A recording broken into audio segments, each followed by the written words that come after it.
Hello mga higala, mayong gabi.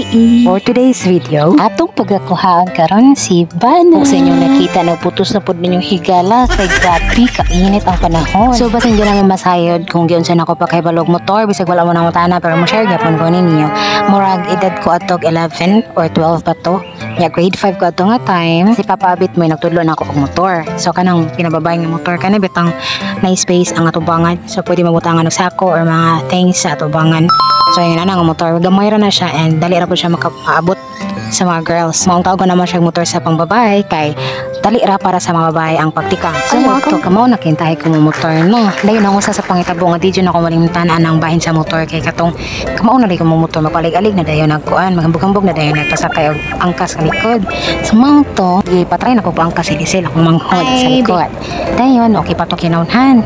Og sa dihang motor ka ba? Mo siya ni pinakalisod jud para sa mga bago pa na kay ba motor kanang pagliko lisod jud kaya niya siya.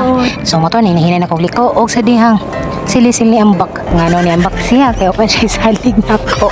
Bitaw ang reason jud kay nalubagan bitaw nako kusog ang monobila.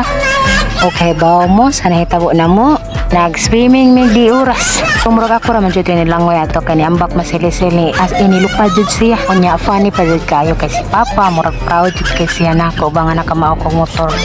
Murag ipanabi niya sa mga kasilinganan na mo nga manamutan o jud mangko na mo nga nag-drive og motor sa mga to pagpanglangoy na mga tong daplin daghana man jud na makpak natingala ko nga ano na makpak manising na adjud ni audience in fact pagpanglangoy na mga tong daplin as in kaya si Papa gidagan mi kang isi wow jud kay tustanan pero actually usa jud to sa pinaka memorable na ko nga nahitabo na mo and pinaka funny jud to kanya kay napasuan mo ko adto kay ba mo sibot ni Papa ibutang ang toothpaste ang sangad so mo ni dagway sa kong uwat kaya din na kayo siya maklaro effective tinga rin jud ni toothpaste no tumaw to the end bitaw na bitaw si Bana padong na dami manguli anay balik sa balay ito mga na-curious din ha o kung naamagyan na-curious so sa palipitan ng puyo especially sa akong mga kahigalaan din ha sa Lapu-Lapu.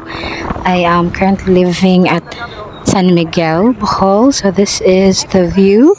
You can see very nature kay siya scenery as in di man siya totally bukid like overland place na mo sa overland but naadjud po siya mga tweets birds basta kayo daghang kay mga kahoy and very fresh pud kayo ang air dili parehas wala pong polluted na jud kay tanan dapitan jud sa naman bitaw sa situation sa akong life ron I am happy and contented wala jud ko nag-look forward og mga grande pangitabo sa akong kinabuhi no because I know that the Lord has better plans for me. Amen. I hope you're happy because I am happy.